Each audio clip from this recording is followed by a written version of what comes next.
कपड़े या कोई ऐसे सामग्री से उसको घिस घिस करके चिकना बनाते हैं और जब वह पूर्ण रूप से चिकना बन जाता है, रस्सी के रूप में परिवर्तित होता है, तब उसका रस्सी तैयार किया जाता है। इतनी दुर्गति के बाद अगर वह हुआ भी, तैयार भी हुआ तो एक रखने का काम आता है। तो कहा दुष्ट का यही लक्षण है, अपना भले नुकसान हो जाए महाराज, लेकिन फिर भी दूसरों को नुकसान करने से बाज नहीं आते हैं। यह दुष्ट का स्वभाव है, असंत के लक्षण है।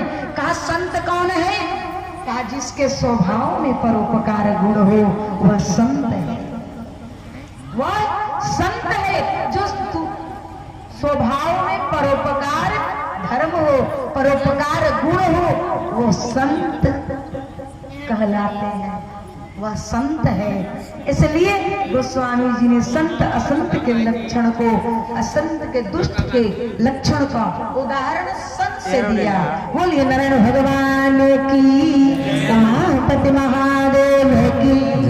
तो मारीच गया महाराज, तो वह भगवान का भजन करने का प्रयास करने लगा, साधु बन गया।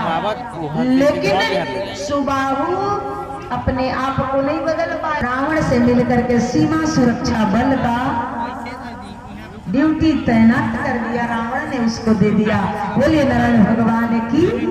इधर भगवान यज्ञ रक्षा किए विश्वामित्र जी का, और उसी समय जनकपुर से भगवान विश्वामित्र जी के पास निमंत्रण आता है।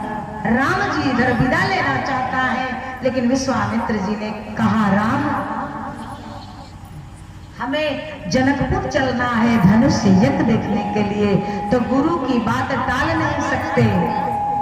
तो राम जी बड़ी प्रसन्नता से दोनों भाई तैयार हो गए, और दोनों भाई को लेकर आज गुरु जी विश्वामित्र जी आगे बढ़ते हैं और अहिल्या का उद्धार करते हैं।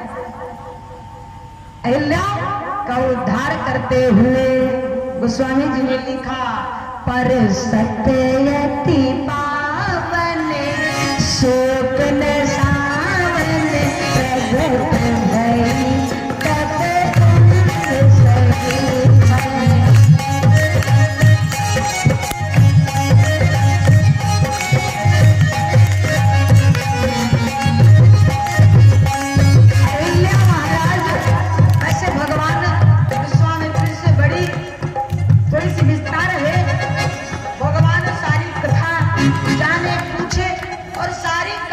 श्राप बसा उपल देह धरि धीर, कमल चरण रज चाहती, कृपा करहु रघुवीर। सारी कथा बताए।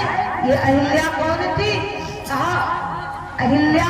जब अहिल्या का उद्धार भगवान ने गुरु जी के आदेश से किया, तो अहिल्या जब स्त्री रूप में आई, तब देखे भरी लोचन राजी मोचन। यही है